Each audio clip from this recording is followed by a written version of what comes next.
Welcome friends to our BK School of Science. What we are doing today, we are just solving a question on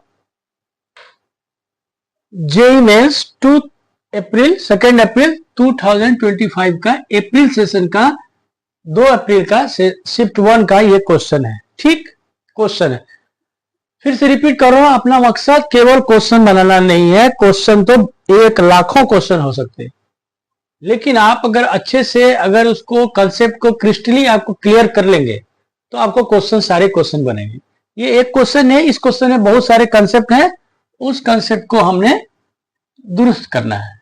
ठीक, पहले आप question पढ़ लो और spark करो क्या chapter है, किस चैप्टर से है, क्या करना है। क्वेश्चन है function F R to R मतलब रियल वैल्यूज वाले is a thrice differentiable odd function. Thrice मतलब 3 बार डिफरेंशिएबल है, केवल 3 ही बार है ऐसा जरूरी नहीं है, मैक्सिमम 3 टाइम्स नहीं है, 3 टाइम्स डिफरेंशिएबल है। ठीक है, 3 times thrice differentiable odd function. ठीक, satisfying the condition F dash X is greater than equal to 0। चलो ठीक है, सेकंड क्या है बच्चा, ये देखो F double dash X equal to F X. ठीक, थर्ड है एफ 0 इज इक्वल टू 0। अब फोर्थ है एफ डैश 0 इक्वल टू 0। अब देखो एकदम ऐसे क्वेश्चन को एकदम शांति से समझ लो। ऐसे जो वैल्यू होते हैं एफ ऑफ 0 इक्वल टू 0, ये केवल आपको कांस्टेंट जो होते हैं, फंक्शन आपको तो मालूम नहीं है, जो भी फंक्शन निकलेगा उसमें बहुत सारे कांस्टेंट होंगे, 1 2 3, उस कांस्टेंट को निकालने के लिए ये टूल्स है। ये दोनों टूल्स किसके हैं, ये कांस्टेंट टर्म को, यानी कि यहां से हमारी बात बनेगी नहीं। सोचना हमें यहां से नहीं है, सोचना हमें ये है कि फंक्शन है चैप्टर, ऐसा लगता है कि चैप्टर फंक्शन से। थ्राइस डिफरेंशियल ऑड फंक्शन, यानी कि ये नहीं कह रहा है केवल 3 ही बार डिफरेंशिएबल है, यानी कि ये क्वेश्चन में जो ये फंक्शन है ये 5 डिग्री का भी हो सकता है, 7 डिग्री का भी हो सकता है, कैसा भी हो सकता है, पोलिनोमियल फंक्शन है कि नहीं ये भी बता नहीं सकते। ठीक, तो ये 7 डिग्री का क्वेश्चन हुआ। मान लो A X to the power 7, B X to the power 6, C X to the power 5, D X to the power कितना, D X to the power 4 plus E X to the power cube plus F X square plus G X plus H, ऐसे हुए। और जो कितने सारे constant है आपको पता नहीं है ना कितना, इसलिए ये मेथोडोलॉजी को हम अडॉप्ट नहीं करेंगे।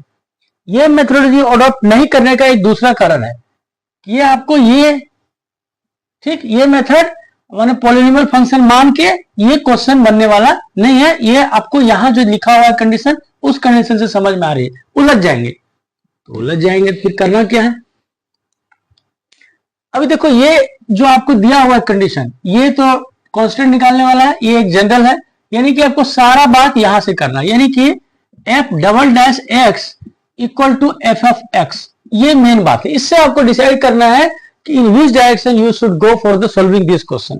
अब ये देखो ये क्या है, ये कुछ ऐसा है एफ डबल, यानी कि एफ एक्स अगर वाई रहा था मान लो, तो ये क्या है D two Y divided by D X square equal to Y.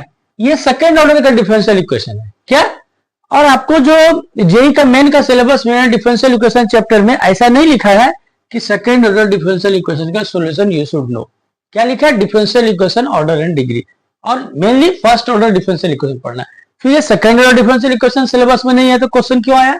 मेरे हिसाब से आप फिजिक्स में जब पढ़ते, फिजिक्स में simple harmonic motion, sound, light, electromagnetic, यहां पर ये ऐसे सेकेंड ऑर्डर के डिफरेंशियल इक्वेशन आते हैं, खास करके ये 3 जगह तो आएंगे, एसएचएम और साउंड ऑसिलेशन में, ये ऐसे ही इक्वेशन आते हैं। गौर करना आप सिंपल हार्मोनिक मोशन क्वेश्चन में और साउंड में, यानी कि ये क्वेश्चन जो दिया है ना, मुझे ऐसा लगता है कि फिजिक्स में आपने पढ़ा है और एग्जामिनर ये जानना चाहता है फिजिक्स में जो पढ़ा है उसको यहां मैथ में लिंक कर पा रहा है कि नहीं।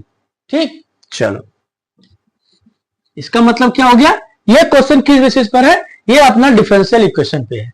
अभी देखो ये क्या है, चलो इसको मान लेता हूं मैं 1, this is a second order differential equation in x लिखना जरूरी, सेकेंड ऑर्डर डिफरेंशियल इक्वेशन है। ठीक, अब सेकेंड ऑर्डर डिफरेंशियल इक्वेशन है जिसका सॉल्यूशन क्या है, सॉल्यूशन ऑफ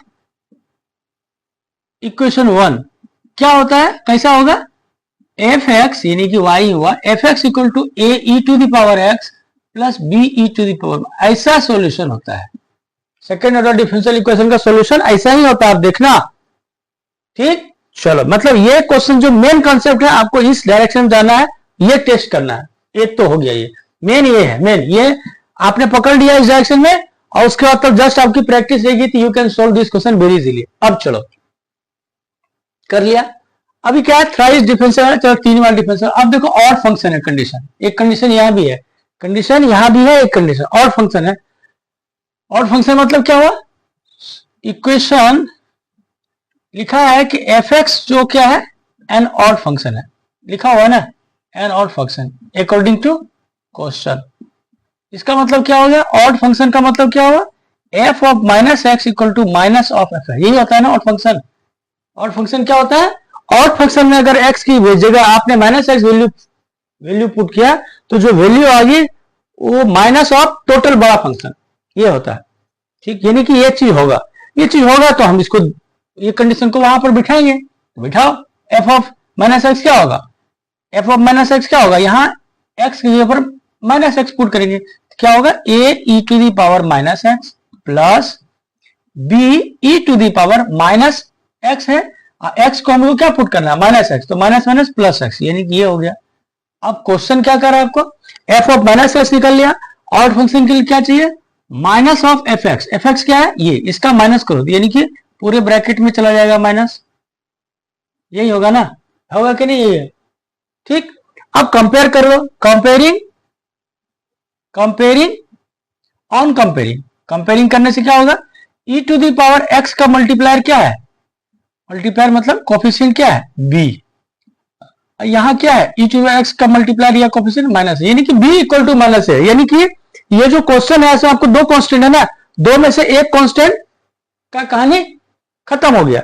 इसका मतलब क्या हो गया, इसका मतलब इसको मानो इक्वेशन 2 सपोज, तो इक्वेशन 2 जो हो गया वो आपका अब कैसा बन गया, F X equal to A E to the power X, अब बी को रखो minus A E to the power minus X, अब एक कॉमन ले लो आप, E to the power X minus E to, है क्या कुछ इसमें, ये तो जस्ट सोल्व करना है। ठीक, अभी देखो अगला कंडीशन क्या है, ये तो चलो general, F of 0 equal to 0 check कर लेते हैं, एफ ऑफ 0 क्या है, यहां पुट करो ए E to the power 0।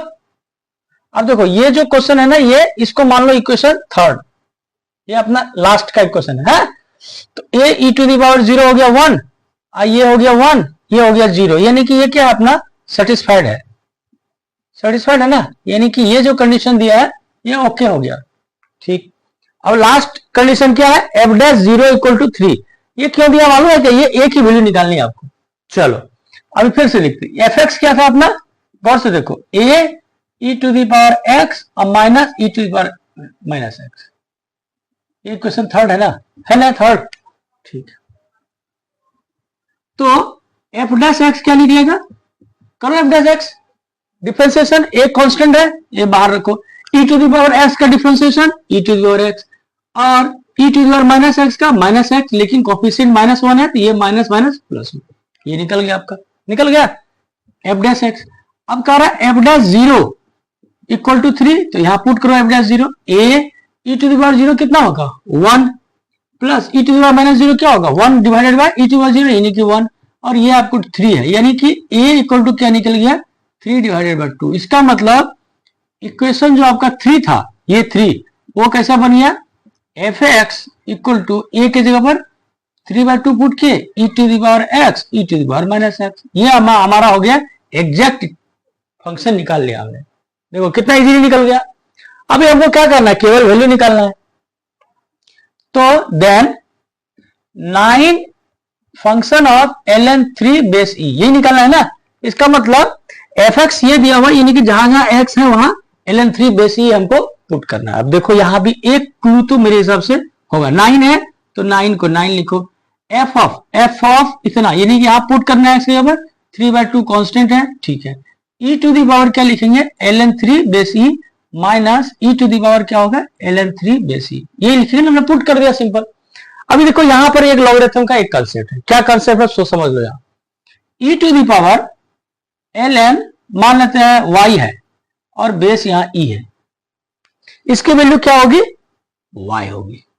Clear, clear ना, इसकी वैल्यू क्या होगी, y। ये लॉगरिथम का बेसिक कंसेप्ट है, क्लियर, पकड़ लो आप।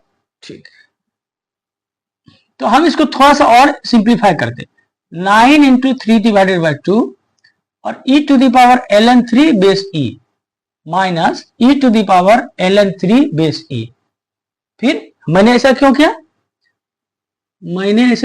ये जो माइनस है, माइनस ln3, ये माइनस को हमने क्या किया, सिंप्लिसिटी के लिए ये -1, 3 टू द पावर -1 किया। मालूम है ना आपको, a to the power x और टू द पावर m, नहीं सॉरी क्या लिखता मैं, log x to the power m equal to m log x, होता है ना, होता कि नहीं होता। इसीलिए मैंने यहाँ क्या किया, x के ऊपर क्या रखा, मान लेते हैं यहाँ ln3 है ना, देखो अभी ln3 बेस e और -1, ये लिखा ना मैंने, इसको मैंने क्या लिखा, इस चीज को ये चीज लिखा। अब इसको सॉल्व करेंगे, आपको बताना log x to the power m, जो पावर है वो उतर जाता है, यानी कि -1 इंटू ln3 बेस e, यानी कि -ln3 बेस e। हुआ कि नहीं हुआ, ये चीज और ये चीज एक था, इसीलिए मैंने इसको क्या लिखा, इसको लिखा ln3 base e to the power यहाँ -1। ये देखो ये -1 लिखा, 3 टू द -1 लिखा। क्लियर, चलो अभी आपको मालूम है कि 9 इंटू 3 डिवाइडेड बाई 2 इंटू क्या होता है इसका value, e to the power ln3 अब बेस e, यहां भी e यहां भी e, वैल्यू क्या होगा 3। क्लियर, माइनस फिर यहां वैल्यू क्या होगा 3 टू द पावर -1, जो चीज लिखा हुआ उसका पावर।